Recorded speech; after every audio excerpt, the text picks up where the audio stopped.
반갑습니다. 권영민 인문학연구소 권영민 소장입니다. 인공지능 시대는 인문학이 경쟁력입니다. 절망 앞에서 미리 겁먹지 말라. 절망은 우리에게 죽음을 보여준 적이 없다. 끈을 둥글게 말아목에 걸라고 등을 떠민 적도, 낭떠러지에 올라 뛰어내리라고 가르친 적도 없다.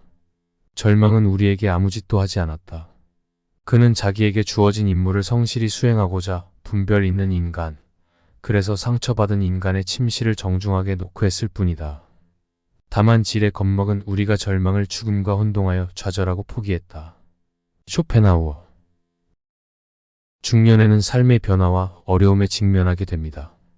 이 변화와 어려움은 종종 우리를 절망의 세계로 끌어들일 수 있습니다. 그러나 쇼펜하우어의 말처럼 절망은 우리에게 죽음을 보여주거나 목에 끈을 매달라고 가르치지 않았습니다. 오히려 그는 우리에게 주어진 임무를 성실히 수행하고자 하는 분별 있는 인간으로 나타났습니다. 절망 앞에서 미리 겁먹지 말라는 우리가 삶의 어려움과 변화에 처한 순간에 미리 겁먹지 말고 마주하고자 하는 용기를 갖자는 촉구입니다. 우리는 종종 미래의 불확실성과 어려움에 대한 두려움 때문에 미리 겁을 먹게 되지만 쇼펜하우어의 말은 우리가 그 두려움에 굴복하지 말아야 한다는 중요한 교훈을 전해줍니다. 우리는 삶에서 어려움에 부딪히면서 종종 질에 겁먹고 절망의 그림자에 빠져들기 쉽습니다. 그러나 쇼펜하우어는 절망이 우리에게 아무 짓도 하지 않았다고 말합니다. 이는 우리가 어려운 상황에서 마주하게 되는 절망 앞에서는 미리 두려움에 굴복할 필요가 없다는 것을 의미합니다. 우리는 마치 상처받은 인간의 침실을 정중하게 노크하는 절망처럼 어려움에 정중하게 대응하며 그 과정에서 성장할 수 있습니다. 절망 앞에서 미리 겁먹지 말라는 주제는 우리에게 미래의 불확실성과 어려움에 대한 두려움을 이기고 우리의 목표와 가치에 대한 분명한 이해를 향해 나아가자는 조언입니다. 중년에 우리는 이미 삶의 여러 양면을 경험하고 배워왔습니다. 이제는 지혜와 경험을 바탕으로 앞으로의 도전에 당당하게 맞서 나가야 할 때입니다. 절망 앞에서 미리 겁먹지 말라는 본문은 우리에게 용기를 부여하고 어려움을 마주할 때 두려움에 굴하지 말고 긍정적으로 대응하자고 촉구합니다. 삶은 항상 어려움과 도전으로 가득하지만 우리는 그 속에서 자기 자신을 찾고 더 강해지며 더 나은 미래를 향해 나아갈 수 있습니다.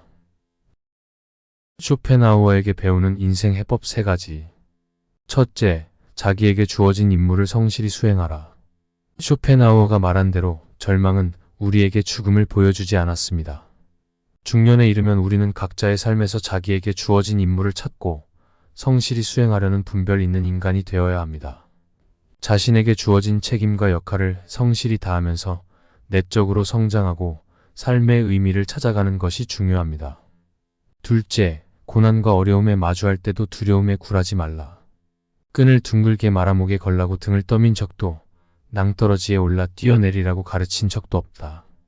절망은 우리에게 아무 짓도 하지 않았다. 우리는 어려움과 고난 속에서 두려움에 굴하지 않고 당당하게 맞서야 합니다. 중년은 경험과 지혜를 얻은 시기이며 이를 토대로 어려운 순간에도 겁먹지 않고 긍정적으로 대응하는 자세를 가져야 합니다. 셋째, 절망을 죽음과 혼동하지 말고 성장의 기회로 삼아라. 절망은 우리에게 죽음을 보여주는 것이 아니라 성장과 깨달음을 통한 기회일지도 모릅니다. 중년에 접어들면서 삶의 의미에 대한 깊은 고민이 생기게 될 것입니다. 이때 절망을 단순히 실패나 좌절이 아닌 성장과 깨달음을 위한 도전으로 바라보며 삶의 여정에서 지혜와 성취를 찾아가는 것이 중요합니다. 이번 강의는 여기까지입니다. 이번 영상이 도움이 되셨다면 구독과 좋아요를 눌러주세요. 다음 강의로 돌아오겠습니다.